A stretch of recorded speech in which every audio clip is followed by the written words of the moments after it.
কি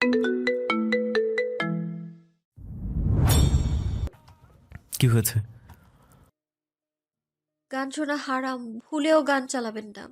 রবিন ক্যাটক্যাট করে বলল। এমন ভাবে চেঁচিয়ে উঠেছিস, আমি ভেবেছি তোদের বুঝি আবার 2 নাম্বার ধরেছে। মেহেরিমা চেতে উঠল। ওই তুই থামবি? জানিস গান শোনা কত মন্দ আছে। রবিন চুপ মেরে গেল। তবে ফারিয়ার মন খারাপ হয়, কিন্তু ফাইয়াজ যেন একটু সুযোগ পেল। ঝুমুরকে বাজিয়ে দেখার জন্য বলল, কিন্তু ঝুমুর গান তো একেবারে কলিজায় গিয়ে লাগে। এর প্রতিটা লাইন মনে হয় কারো কারো জীবনের কষ্ট থেকে নেয়া। কিন্তু এটা হারাম কেন বুঝলাম না। ঝুমুর হাসে, যেটা নিকাবের উপর দিয়ে বোঝা গেল না। ফাইয়াজের দৃষ্টি তখন লুকিং গ্লাসে। ঝুমুরকে দেখছে আর ড্রাইভ করছে। কিছু সময় পর ঝুমুর উত্তর দেয়, গান মানুষের কলিজায় গিয়ে লাগে, এটা ভুল। গান শুনতে মানুষ ভালোবাসে, কারণ গানের সাথে সে নিজের জীবনের সম্পৃক্ততা অনুভব করে। তার অবসর সময়গুলোতে কাটাতে চায় গান দিয়ে। আর হারাম কাজে শয়তানের উৎসাহ তো আছেই। অথচ দেখুন, কোরআনকে আল্লাহ তাআলা আমাদের জন্য নেয়ামত স্বরূপ পাঠিয়েছেন। এর আয়াতগুলো যখন কেউ সুন্দরভাবে তেলাওয়াত করে আর তর্জমা করতে পারে, তবে দেখবেন তার আর কখনো গান শুনতে ইচ্ছে করবে না। যেমন ধরুন, চিড়া পানি দিলেও ভিজবে, আবার প্রস্রাব দিলেও ভিজবে। কি দিয়ে ভেজাবেন সেটা এবার আপনার ব্যাপার। বুদ্ধিমানের জন্য তো ইশারাই যথেষ্ট। তবে গজল অথবা কোরআন তিলাওয়াত চালাতে পারেন, সমস্যা হবে না। কথা শেষ করে সিটে মাথা এলিয়ে দেয় ঝুমুর।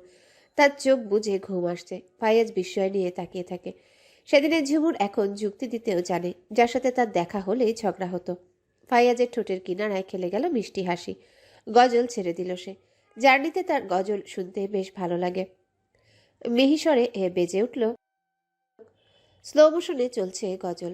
গাড়ির জানালার কাছে নামানো শো শো করে ফিনফিনে বাতাস ভেতরে প্রবেশ করছে।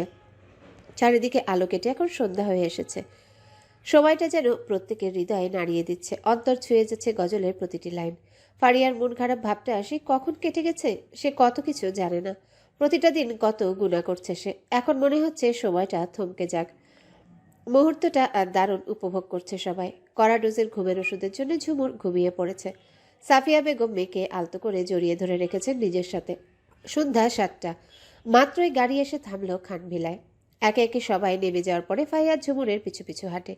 কিছু বলতে চায় সে, কিন্তু পারছে না। ঝুমুর হুট করে দাঁড়িয়ে যায়, পিছু না ফিরেই বলল, কিছু বলবেন ভাইয়া? শোনো, ওষুধ ঠিক মতো খাবে, আর এখন দৌড়াদৌড়ি কম করবে। সেলাইতে ইনফেকশন হতে পারে। লেবুর রস খাবে প্রচুর। ঝুমুর মাথা নাড়ায়। এরপর চুপচাপ হেঁটে সামনে চলে যায়। ফাইয়াজ তো শুধু কথা বলার ছল খুঁজছিল। টিপসগুলো তো এর আগেও কয়েকবার দিয়েছে। আনমনেই হাসে সে। গুনগুন করতে করতে বাড়িতে না ঢুকে পুকুর পাড়ে এসে বসে। জায়গাটা তার খুব পছন্দ। রাত নেমে এসেছে। একটু আগেই ফারিয়ারা বিদায় নিয়েছে। সে থেকে ঝুমুরের মন ভার। কি যেন নেই, কেন খারাপ লাগছে সে জানে না। কিছুক্ষণ থম মেরে বসে থাকলো। তারপর উঠে গিয়ে ওয়াশরুম থেকে অজু করে বেরিয়ে দেখে সাফিয়া বেগম ভাত নিয়ে দাঁড়িয়ে আছেন। ঝুমুরের খেতে ইচ্ছা করছে না। খাবার দেখে চোখ মুখ অন্ধকার করে ফেলেছে সে। সাফিয়া বেগম খাটের উপর আরাম করে বসলেন। ভাত মাখিয়ে ঝুমুরকে ইশারা করলেন হাঁ করতে। ঝুমুর দুদিকে মাথা ঝাঁকায়, সে খাবে না। সাফিয়া বেগম খেপে গেলেন, ঝাঁঝানো কণ্ঠে বললেন, আমি তোর থেকে অনুমতি চেয়েছি। না। তাহলে বাহানা করছিস কেন? আমি তোকে আদেশ করছি, তাড়াতাড়ি হা কর। মায়ের গরম চক্ষু দেখে ঝুমুর ভয়ে ভয়ে সব খাবার শেষ করে নিল। সাফিয়া বেগম খুশি হয়। প্লেটে হাত ধুয়ে তা টেবিলের উপর রাখেন। ওষুধের বক্স থেকে ওষুধ বের করে ঝুমুরের হাতে দেন। ঝুমুর বেশ বিরক্ত হয়, তবুও কিছু না বলে সব খেয়ে নিল। সাফিয়া বেগম রাজ্য জয় করা হাসি দিলেন। রুম থেকে বের হবেন সেই সময় শান্তা হুড়মুড় করে ভেতরে ঢুকে হাতে থাকা মোবাইলটা অন্য হাত দিয়ে চেপে ধরে সাফিয়া বেগমকে ফিসফিস করে বলল, নীরব ভাই কথা বলতে চাইছেন ঝুমুরের সাথে। সাফিয়া বেগম শান্তার থেকে মোবাইল নিতে ঝুমুর খাটে চিত হয়ে শুয়ে পড়ে। দুদিকে মাথা নাড়িয়ে না না করতে থাকে। সে কথা বলবে না, ইচ্ছা করে না, কিন্তু তিনি শুনলে তো। নীরবকে শুনিয়ে শুনিয়ে বললেন, নে ঝুমুর, তোর নীরব ভাই কথা বলবে। ঝুমুর আহত দৃষ্টিতে তার মায়ের দিকে তাকায়। এই মহিলা কি দিয়ে সৃষ্টি আল্লাহ জানে। অনিচ্ছা সত্ত্বেও মোবাইল হাতে নিয়ে কানে ঠেকায়। উপাস থেকে নীরব শীতল কণ্ঠে ডাকে, ঝুমুর। ঝুমুর সালাম দেয়। নীরব সালাম নিয়ে বিপরীতে একটা ভারী নিঃশ্বাস ফেলল। পরপর অপরাধী কণ্ঠে বলল, সরি ঝুমুর, কেন? আমার একদমই ছুটি ছিল না, তোকে অসুস্থ রেখে আমাকে চলে আসতে হলো। না না ভাইয়া, ঠিক আছে। আমি কিছু মনে করিনি। আপনি ভালো আছেন তো? হুম। আচ্ছা, কাকিমা কি পাশে আছে? ততক্ষণে সাফিয়া বেগম প্লেট হাতে নিয়ে চলে গেছেন, সাথে শান্তাও বেরিয়ে গেছে। ঝুমুর সময় নিয়ে বলল, না। আচ্ছা, ওষুধ ঠিকমতো খাবি, একদম অনিয়ম চলবে না। আমি কিন্তু ফোন দিয়ে খবর নেব, যদি শুনি অনিয়ম করেছিস একদম মাথা ফাটিয়ে ফেলবো। ঝুমুর খিলখিল করে হেসে উঠল। ওপাশ থেকে চোখ বন্ধ করে নেয় নীরব। ঝুমুরকে হাসলে যেমন সুন্দর লাগে, তার হাসির শব্দটাও তেমন সুন্দর। জোরে শ্বাস টেনে ভারী গলায় বলল, এভাবে হাসলে কলিজা এফোর ওপর হয়ে যায় বোকা মেয়ে। চমকে ওঠে ঝুমুর। হাসি বন্ধ হয়ে যায় তার। এক ঝটকায় কান থেকে মোবাইল নামিয়ে রাখে। ওপাশ থেকে নীরবের আরেকটি কথা ভেসে এলো। তুই কবে বড় হবি ঝুমুর? কেউ একজন তোর অপেক্ষায়। নিকোষ কালো আধারে চেয়ে আছে চারপাশ। বৃষ্টি শুরু হয়নি এখনো, তবে শুরু হতে বেশি দেরি নেই। চারিদিকে ঝড়ো হাওয়া বইছে। ছাদের উপর থেকে হুড়োহুড়ি করে জামাকাপড় নিয়ে ঘরে ঢুকলো মিম, পেছনেই মেহেরিমা। দরজার কাছে আসতেই তাদের মুখ হা হয়ে গেল। হতবিহ্বল দৃষ্টিতে তাকিয়ে থাকলো কিয়ৎক্ষণ। বসার ঘরে মাত্রই এসে ঢুকেছেন তাদের একমাত্র মামা আব্রাহাম খান। তিনি কুয়েত প্রবাসী। সেখানে ডাক্তার হওয়ার সুবাদে পরিবারসহ কুয়েতে সেটেল। তাদের দুই ছেলে, শান্তা মিমের মতো তারাও টুইন।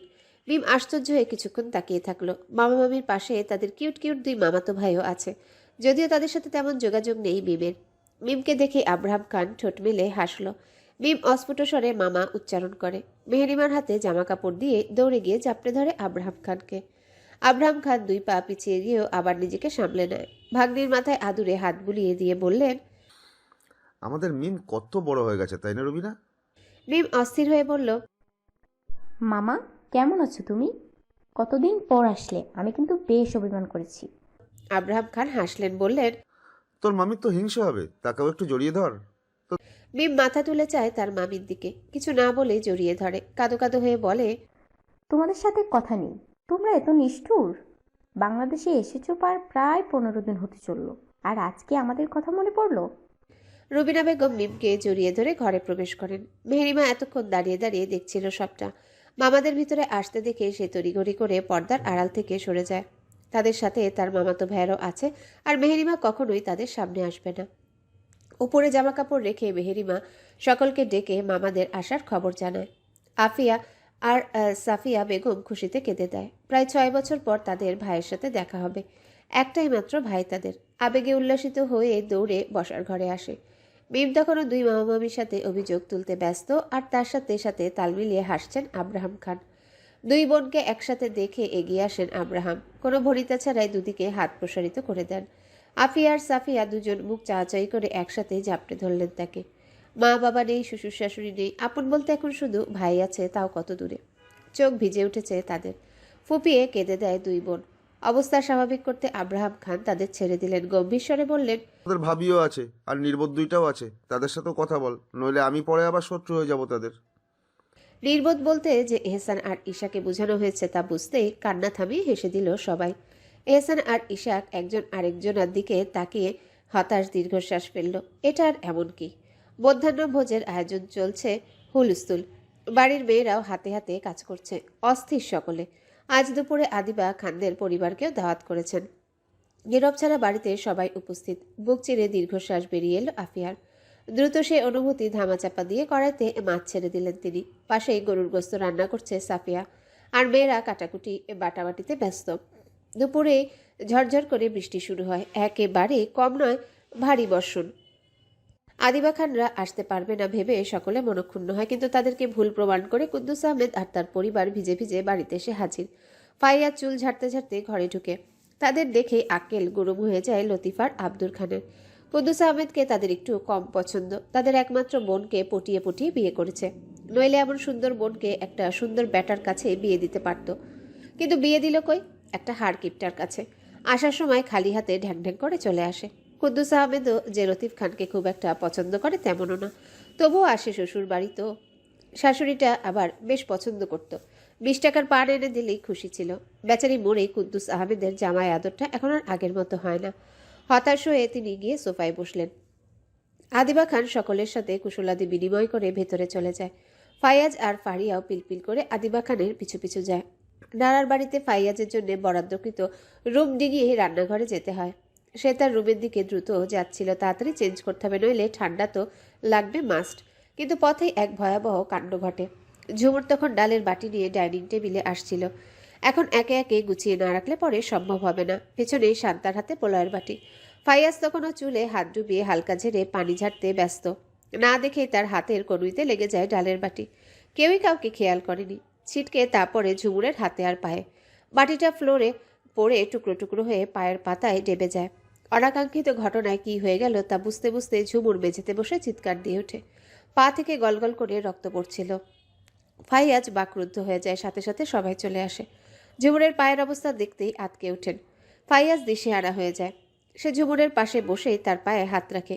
ঝুমুর ছিটকে দূরে সরে যায়। ফাইয়াজ দোষী অপরাধীর মতো মাথা নুইয়ে আছে। কবে থেকে এত বেখেয়ালি হলো সে? কিভাবে এমন কাণ্ড ঘটালো? মস্তিষ্ক ফাঁকা ফাঁকা লাগছে তার। আফিয়া বেগম দৌড়ে যান বরফ আনতে। ঝুমুরের পায়ের অবস্থা খুব নাজুক। ঝুমুর নিঃশব্দে কাঁদছে, পা জ্বালা করছে তার। বড় বড় কাচের টুকরা যে গেঁথে গেছে। ফাইয়াজ উপায়ন্তর না পেয়ে আবারও ঝুমুরের পায়ে হাত দিয়ে কাচের টুকরো বের করতে নেয়। ঝুমুর এবারও তার হাত ঝাড়া দিয়ে ফেলে দেয়। তেতে বিরক্ত হয়ে বাজকাই গলায় বলে, এখানে আপনি ছাড়াও আরো অনেকেই আছে। আপনি কি বোঝেন না আমি চাই না আপনার সামনে যেতে? আপনি আমায় স্পর্শ করেছেন কোন সাহসে? এতটুকু বিবেক নেই আপনার? কথায় আছে গাছের গোড়া কেটে আগায় পানি ঢালে। ফাইয়াজ হতভম্ব। শরীরে ভর করে চাপা রাগ। সে তো ইচ্ছে করে কিছু করেনি। নিজেকে সামলে ঠান্ডা শীতল কণ্ঠে বলল, আমার জন্য এমন হয়েছে, আমি খেয়াল করিনি ঝুমুর। প্লিজ এমন করো না, অনেকখানি কেটেছে, আমাকে দেখতে দাও। মেয়ের এই অবস্থা দেখে সাফিয়া বেগমও বাকরুদ্ধ। গলবিল ফুঁড়ে একটা শব্দ বেরোচ্ছে না তার। শুধু নীরব দর্শকের ভূমিকা পালন করে শক্ত হয়ে দাঁড়িয়ে আছেন। গরম ডাল পড়ে হাতের চামড়াও ঝলসে গেছে ঝুমুরের। ধবধবে সাদা হাত লাল হয়ে আছে। ঝুমুর চোখ খিচে বন্ধ করে রেখেছে। আফিয়া বেগম বরফ এনে তার পোড়া হাতে লাগানো ধরেছে, কিন্তু কাটা পায়ের কাজ তো বের করতে হবে। এত বড় কাজ যে কেউ সাহস পাচ্ছে না। ফাইয়াজ এবার আর উত্তরের অপেক্ষা করে না। ঝুমুরের পা থেকে আলতো করে একটানে বের করে আনে কাচের টুকরো। ব্যথা সহ্য করতে না পেরে চিৎকার দিয়ে কেঁদে দেয় সে। ফাইয়াজ নিজেকে আর সামলাতে পারে না। এক হাত দিয়ে আলতো করে ঝুমুরের গাল স্পর্শ করে। মুহূর্তেই যেন আগুন লেগে গেল ঝুমুরের গায়ে, যেন ঝলসে গেল সে। ব্যথা ভুলে এক লাফে বসা থেকে দাঁড়িয়ে যায় সে। তর্জনী উঁচু করে ধিক্কারের সুরে বলে, আপনি ভারী অসভ্য একটা লোক। বারবার ছুঁয়ে কেন দিচ্ছেন আমায়? আমি বলেছি আপনাকে। আর জীবনে আমার সামনে আসবেন না আপনি। এক মুহূর্ত না দাঁড়িয়ে খুঁড়িয়ে খুঁড়িয়ে হেঁটে দোতলায় উঠে যায় সে। ফাইয়াজ কেবল অবাক হয়ে সেদিকে তাকিয়েই থাকলো। এত জিদ, এত রাগ। সে থাকবে না এখানে। কাল রাতে নাইট করেও না ঘুমিয়ে এখানে এসেছে। কার জন্য আসলো? এতটা অপমানিত কোনোদিনও হয়নি। কোথায় যেন শুনেছিল একতরফা ভালোবাসা কেবল দুঃখই বয়ে বেড়াতে হয়। অপর পাশের মানুষটি কেবল থাকে অনুভূতি শূন্য। আস্তে আস্তে পিছু ফিরে সে। বাড়ির সকলে তখনও এখানে দাঁড়িয়ে। কেউ কেউ উপরে ঝুমুরের কাছে চলে গেছে। আদিবা খান চুপচাপ এক কোনায় দাঁড়িয়ে আছে। ফাইয়াজ তাদেরকে পাশ কাটিয়ে চলে যায়। কোথায় যাচ্ছিস? আদিবা খানের কথায় দাঁড়িয়ে পড়ে সে। শান্ত গম্ভীর কণ্ঠে উত্তর দিল, হসপিটালে কাজ পড়ে গেছে, আমাকে যেতে হবে। কাউকে আর কিছু বলার সুযোগ না দিয়ে হনহন করে বেরিয়ে যায়। আমি ভাবতেই অবাক হচ্ছি, আমার মেয়ে এতটা বেয়াদব হয়েছে।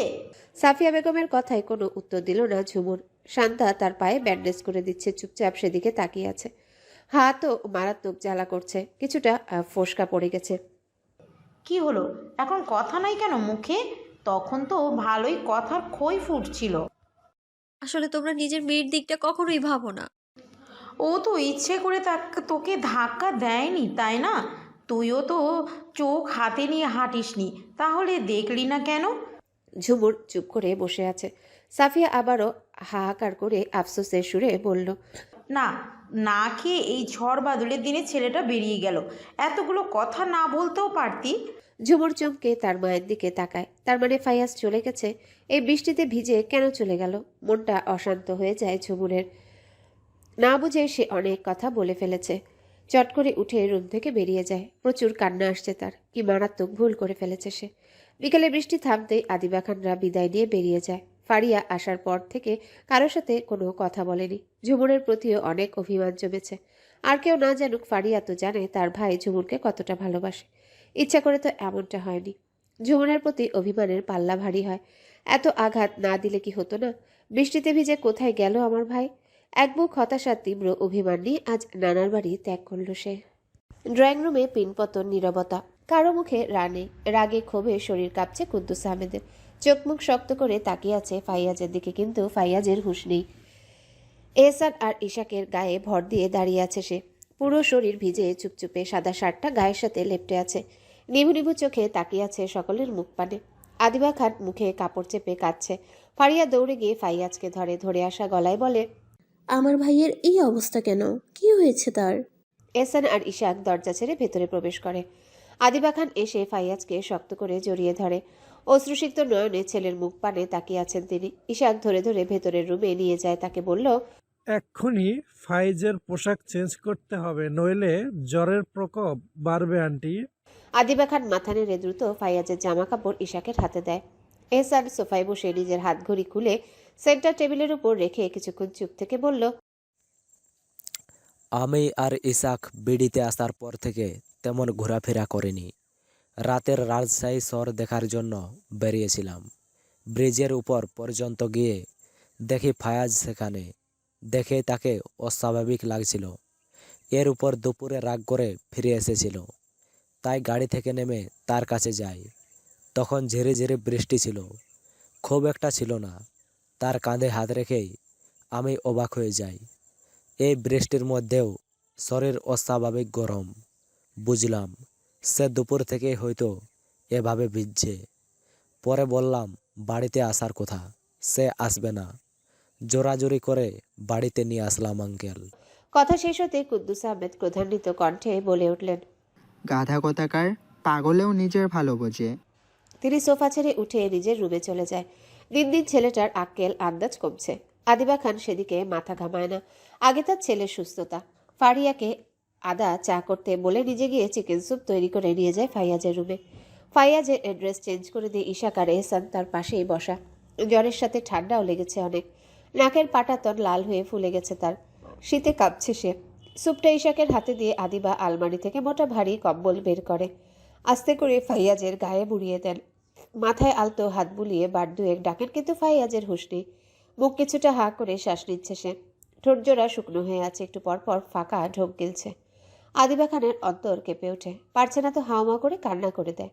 এরই মধ্যে কলিং বেল বেজে ওঠে। আদিবা খান উঠতে ইশাক তাকে থামিয়ে দেয়, ধীর কণ্ঠে বলে, আমি দেখছি আন্টি। আদিবা খান মাথা নেড়ে সায় জানায়। একটু পরে রুমে আসেন আব্রাহাম খান। এসেই ঠোঁটদ্বয় প্রসারিত করে হাসলেন। আন্তরিকতার সাথে বললেন, কুদ্দুস ভাই ফোন দিয়েছিল আমাকে, তাই আর না এসে পারিনি। কথা শেষ করে খাটের এক কোণে ফাইয়াজের সাথে বসলেন। হাত দিয়ে কপাল চেক করে ঠোঁট উল্টিয়ে ফেললেন দ্রুত। ব্যাগ থেকে থার্মোমিটার বের করে বার দুয়েক ছেড়ে ফাইয়াজের মুখে ঢুকিয়ে দেন। আদিবা খান রুম ছেড়ে বেরিয়ে যান। ততক্ষণে কুদ্দুস আহমেদ ও ফাইয়াজের রুমে এসে ঢুকেছে। কি জন্য যে ছেলে এমন করেছে তা বুঝতে একটুও দেরি হয়নি তার। বুক চিরে বেরিয়ে আসে দীর্ঘশ্বাস। থার্মোমিটারের রিডিংটা চোখের সামনে মেলে ধরেন আব্রাহাম খান। ডিজিটাল নাম্বারে চোখ বুলিয়ে বললেন, 104 ডিগ্রি ফারেনহাইট। কুদ্দুস আহমেদ আহত দৃষ্টিতে তাকালেন। বুক ভার হয়ে আসছে তার। চিন্তান্বিত কণ্ঠে জিজ্ঞাসা করে, হসপিটালে অ্যাডমিট করতে হবে? আপাতত না, আমি জ্বরের কিছু ওষুধ দিয়ে যাচ্ছি, তবে এর আগে অবশ্যই কিছু খাওয়াতে হবে। মাথায় এখন শুধু জলপট্টি দিতে হবে, আর সবচেয়ে ভালো হয় ঠান্ডা পানি দিয়ে স্পঞ্জ করলে। আব্রাহাম খান উঠে গিয়ে কুদ্দুস আহমেদের কাঁধে হাত রাখলেন। আশ্বস্ত করে বললেন, চিন্তার কোনো কারণ নেই, আল্লাহ ভরসা। আর আমি অবশ্যই খোঁজ খবর নিব। এহসান আর ইশাক থাকবে এখানে। তাহলে আসি, কেমন? কুদ্দুস আহমেদ উঠে গিয়ে ওনাকে এগিয়ে দিয়ে আসলেন। মেন গেট পর্যন্ত গিয়ে আব্রাহাম খান পিছু ফিরে অমায়িক হাসলেন। আবারও বললেন, আসি। মন খারাপেরা পাল্লা দিয়ে বাড়ছে যেন ঝুমুরের। বিকাল থেকে উসকুস করছে সে। উদাসীন মন নিয়ে বারান্দায় বেলি ফুলের টবের কিনারে পা মেলে বসে আছে। কতটা অপমানিত হতে হলো আজ ফাইয়াজকে। দোষ তো তারই বেশি, তবুও কেন মানুষটাকে এত কথা শোনালো? কি করবে এখন? মাফ চাইবেই বা কিভাবে? অস্থির মন নিয়ে কিছুক্ষণ বসে থেকে উঠে গেল। মেহরিমার কাছে গিয়ে কতক্ষণ বসলে কি মন ভালো হবে? আচ্ছা, কিভাবে মাফ চাইব ওনার কাছে? নাকি ফুপ্পির কাছে ফোন দিব? নানান কিছু ভাবতে ভাবতে মেহরিমার রুমে যায় ঝুমুর। মেহরিমা তখন টেবিলে বসে পড়ছে। ঝুমুরকে দেখেই হাসলো, ভ্রু নাচিয়ে জিজ্ঞাসা করলো, কি ব্যাপার, মুখটাকে এমন বাংলার পাঁচের মতো করে রেখেছিস কেন? ঝুমুর হেঁটে গিয়ে খাটের উপর পা গুটিয়ে বসলো। হাঁটুতে কনুই ঠেকিয়ে কাঁদো কাঁদো মুখ করে বলল, আমার অনেক খারাপ লাগছে রে মেহের। আমি ওনাকে কিভাবে এত কথা বললাম? দোষ আমারই ছিল, তাই না বল? মেহরিমা বিজ্ঞের মতো মাথা নাড়ল। ঝুমুর আবারও বলল, এখন আমি ক্ষমা চাইবো কি করে সেটা বল। মেহরিমা ভাবতে বসল। কয়েক সেকেন্ড পর আঙ্গুল দিয়ে হালকা তুড়ি বাজিয়ে বলল, পেয়েছি। ঝুমুর জিজ্ঞাসু দৃষ্টিতে তাকালো, সঙ্গে সঙ্গে মেহেরিমা বলল, শোন, ফারিয়াকে আমরা এখন ফোন দিব ফায়াজ ভাইয়ের খবর জানার জন্য। যদি শুনি উনি ফুরফুরে মেজাজে আছে তাহলে তো আর কথাই নেই। তুই কাকিমার মোবাইল নিয়ে ওনার মোবাইলে ছোট্ট করে সরি লিখে পাঠিয়ে দিবি, বুঝেছিস?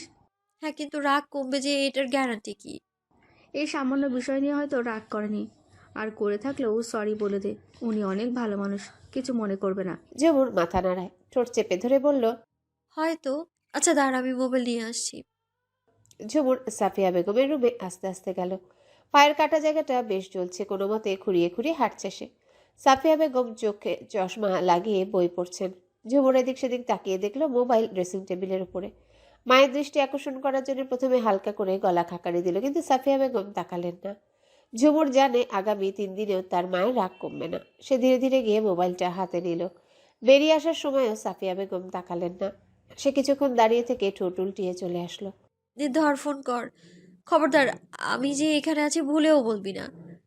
মেহেরিমা ঠোঁট টিপে হাসলো, ঝুমুরের গাল টেনে দিয়ে বলল, আচ্ছা বলবো না।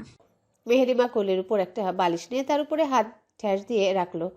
আদিবা খানের নাম্বারে কল দিয়ে মোবাইল কানে ধরতে ঝুমুরের বুক টিপটিপ করা শুরু হয়। সে কিছুটা ঝুঁকে উৎসুক হয়ে তাকিয়ে আছে। ওপাশ থেকে মিষ্টি রিনরিনে স্বরে ভেসে এলো ফারিয়ার কণ্ঠস্বর। মিষ্টি করে সালাম দিয়ে বলল, কেমন আছিস? আলহামদুলিল্লাহ। তোদের কি অবস্থা? ভালো। তোর কি মন খারাপ? অনেক। ঝুমুর আছে তোর কাছে? মেহেরিমা ঝুমুরের দিকে তাকাতে ঝুমুর ইশারা করলো নেই বলার জন্যে। না, নেই। একটা কথা কি জানিস, আমরা যাদের বেশি গুরুত্ব দেই দিন শেষে তারাই আমাদের মারাত্মকভাবে আঘাত করে।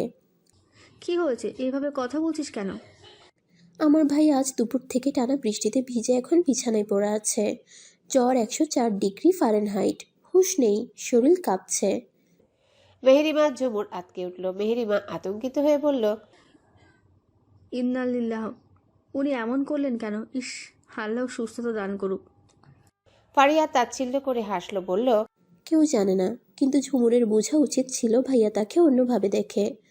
ভালোবাসার মানুষ এভাবে তুচ্ছতাচ্ছিল্য করলে কেউই সহ্য করতে পারবে না। যাই হোক, ভালো থাকিস, আর ঝুমুরকে এসব বলার দরকার নেই। সাথে সাথে টুটটুট আওয়াজ করে সংযোগ বিচ্ছিন্ন হয়ে গেল। রেখে গেল অনেক জটলা বাঁধা কথা। ঝুমুর আর মেহেরিমা থম মেরে বসে আছে। ভালোবাসার কথাটা আবার আওড়াতে ঝুমুরের শরীর ঝিমঝিম করে উঠল। পুরো দুনিয়া যেন ঘুরে গেল। মেরুদণ্ড বরাবর শীত স্রোত বয়ে গেল। কানে বাজছে ফারিয়ার বলা তিক্ত কথাগুলো। সে হতবিহবল হয়ে মেহেরিমার দিকে তাকিয়ে আছে। মেহেরিমারও সেম অবস্থা। মেহেরিমা নিজেকে কিছুটা স্বাভাবিক করে বলল, ফায়াজ ভাই তোকে ভালোবাসে ঝুমুর। এটার কি উত্তর দিবে সে? ফাইয়াজ কেন তাকে ভালোবাসতে যাবে? বিস্ময়ে চোখ যেন কোটর ছেড়ে বেরিয়ে আসবে। টালমাটাল অবস্থা তার। খাট থেকে উঠে চট করে দাঁড়িয়ে যায় সে। মেহেরিমা তখন প্রশ্নবিদ্ধ চোখে তাকিয়ে আছে, কিন্তু এই প্রশ্নের উত্তর ঝুমুরের জানা নেই। এমন বাজে অনুভূতি প্রথম তার জন্যে। কাটা পা নিয়ে সে দৌড়ে বেরিয়ে যায়। হ্যালো বন্ধুরা, পরবর্তী পার্ট খুব তাড়াতাড়ি আসবে, তো সবাই অপেক্ষায় থাকো। আর চ্যানেলটি যারা এখনো সাবস্ক্রাইব করোনি তারা পরবর্তী পার্ট দেখার জন্য চ্যানেলটি সাবস্ক্রাইব করে রেখো। ধন্যবাদ সবাইকে, আমাদের সাথেই থেকো।